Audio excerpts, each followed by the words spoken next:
Well, the most shocking poll of the 2024 presidential election was released just under 2 hours ago. In Iowa, per the most accurate pollster in the country for the past 15 years, Kamala Harris leads. You heard that right. Iowa, a state that voted for Donald Trump by 9 points in 2016 and 8 points in 2020, is blue, per Jay Ann Selzer and the Des Moines Register. Let's talk about it because this is stunning. I remember opening Twitter/X a few minutes before, waiting for this poll to come out because they are going to release at 7 p.m. Eastern time. And I couldn't believe it when I first saw the number. I thought the account that first posted it was joking. It took me reading that number from 6 or 7 different accounts for me to believe that it was actually real. Selzer in Iowa, Harris 47%, Trump 44%. A lead for Kamala Harris. And again, this poll is the best in the country. Talk about the gold standard, that's Selzer. And just to explain that a little bit, let's look at their track record. In 2022, we can start here. 2022, they had Chuck Grassley up by 12 points in the Senate race. He won by exactly that. In 2020, they had Trump. And by the way, in 2020, aside from Selzer, the Saturday before the election, every poll was showing it close. Some polls had Biden up narrowly, others had Trump up narrowly in Iowa. Selzer comes out and says Trump +7.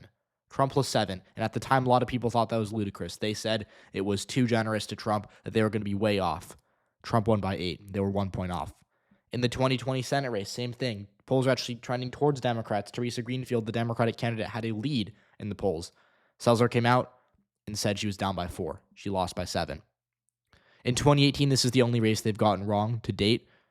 They had Fred Hubbell, the Democrat, winning by 2. He lost by 3, so it was off, certainly. But in the grand scheme of things, not too bad of a miss, I'd say, given everything else here. 2016, again, we had a huge polling miss in 2016, especially in the Midwest. Polls showed Hillary Clinton ahead, or at least close in some states, and Trump won big. In Iowa, Clinton was essentially in a dead heat. Saturday before the election, Selzer comes out and says, nope, Trump's ahead by 7. He won by 9.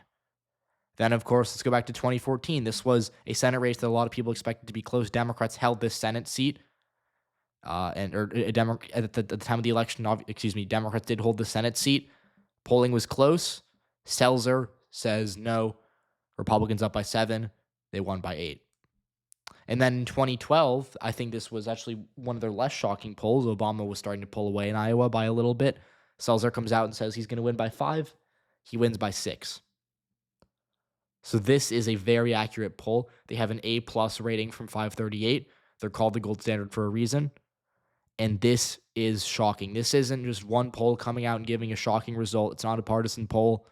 This is a poll that has everything on the line, that is risking its reputation, I would say, at least. And they found Harris up by 3 in Iowa. I still can't believe it, and I've read multiple articles about this poll. So let's talk about what it means. I'm going to explain what it would mean if it's right and what I think is going to happen, and what my thoughts on the poll are. So just so we're clear here, Iowa is a very useful state to know what the result is because it's Republican-leaning, but at the same time, it has kind of the vestiges of the swing state it used to be, right? Because in 2008 and 2012, Obama did very well here, and obviously Iowa since then has moved towards the right, but as the rest of the Midwest has as well. So it's not out of line with, say, Wisconsin or Michigan or Indiana or Ohio, right? It's just more Republican. And if you look at the swings in Iowa and compare it to, say, neighboring Wisconsin, which I think it's the most useful for predicting Wisconsin, in 2016, we saw Iowa go from Obama +6 to Trump +9, so a 15-point swing. Wisconsin, I think, swung 10 points to Trump. And again, in 2020, we saw Iowa swung about a point towards Joe Biden. Wisconsin swung around 1.3% towards Joe Biden. So Wisconsin and Iowa, there's a close correlation. To an extent, the same is true for Ohio and Michigan and Pennsylvania. So if Selzer's right, if Harris is up in Iowa, or even if she's tied in Iowa, right, that would be disastrous for Donald Trump. Because if in 2020, if Iowa voted 9% to the right of Wisconsin and 12% or 11% to the right of Michigan, and Iowa's tied, if you apply that shift, Harris is up by double digits in Wisconsin and Michigan. Now, am I saying that's going to happen? No, absolutely not. I would be shocked if Harris wins Wisconsin by 10 points on election day or wins Michigan by 11 points on election day. What I will say is that it's pretty clear something is happening, and it doesn't look good for Trump. Now, let's talk about the merits of this poll. Let's talk about whether or not we should believe this. Now, there is a case to be made that something is happening in Iowa. Now, if we take a look and we pull up this tweet that I found from Milan Singh of Yale University, who this map is actually made by Split Ticket, courtesy of them, as again Milan points out in his tweet. Right, what we see is that in a lot of the deep red states where Republicans have been able to pass abortion restrictions, we have seen repercussions, right? Take a look at, say, Kansas, where, Republicans didn't pass abortion restrictions there, but that's a pretty Republican-leaning state. And in 2022, we got a pretty pro-choice result out of the referendum. Now, what we see here is that in Iowa, there was a 6-week abortion ban that was passed, but this state is relatively pro-choice. Again, Iowa, if you believe the polling data there on abortion, is about 13% more pro-choice than it is Democratic, and this map directly compares that. So what you see is that a lot of the the deep blue states, there's not a ton of a gap between the percentage of people who are pro-choice and the percentage of people who voted for the Democrats in the most recent presidential election, right? Because often say you go to California, there's a 1-point difference, which isn't very big. Most people who are pro-choice are already voting for Democrats. Go to Iowa, more people than not are pro-choice, but they don't vote for Democrats. They have, in most cases, they have other issues on their mind, right? But 13-point gap there, and it seems like that could be catching up to Republicans because they haven't really. This is the first presidential election, obviously, after the Dobbs decision. Republicans haven't really had to deal with this issue as, I would say, like, as I guess a consequence for them, because obviously abortion electorally is kind of a losing issue for Republicans. We saw that in 2022 to an extent, right? This is the first presidential election where they have to deal with that. In Iowa, which is a state that's not super religious, it is pretty white. It's definitely a more conservative leaning state, but it is pro-choice. And that is kind of an unknown factor. That's the big unknown in this election, not only in Iowa, but in a lot of states where there are abortion restrictions. As Republicans, have they overplayed their hand here, right? And this could matter not only in the Midwest, right?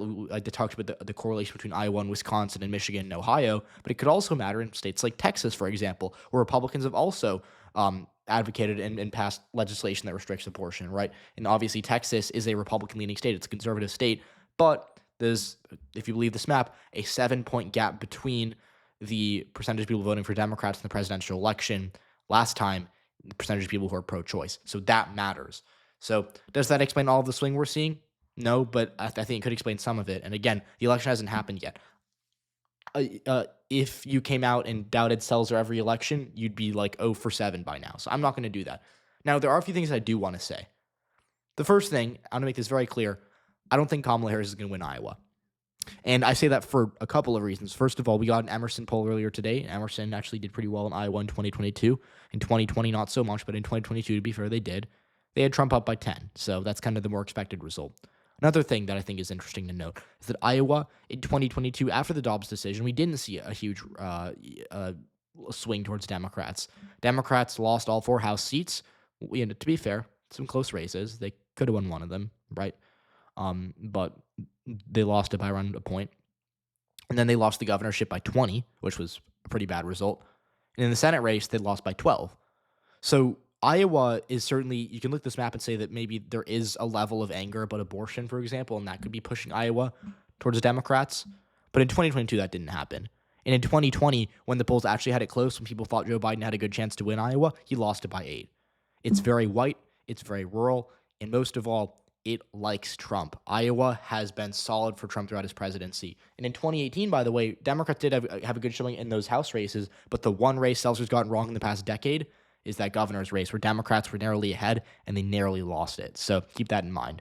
And then the last thing I want to say, obviously, if we take a look at just this poll here, right, just to show the visuals, 47 for Harris, 44 for Trump. The last thing to note here is that they did include RFK Jr., and he got 3%. Obviously, he since endorsed Trump, so you'd expect more of his supporters than not to break for Trump. And again, I would say that another thing to note here is that Seltzer doesn't really do a lot of screening to the extent that other polls do.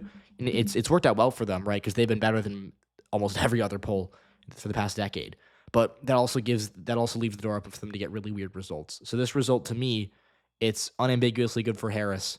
But Seltzer, I think they have gotten a little lucky that they haven't been wrong yet.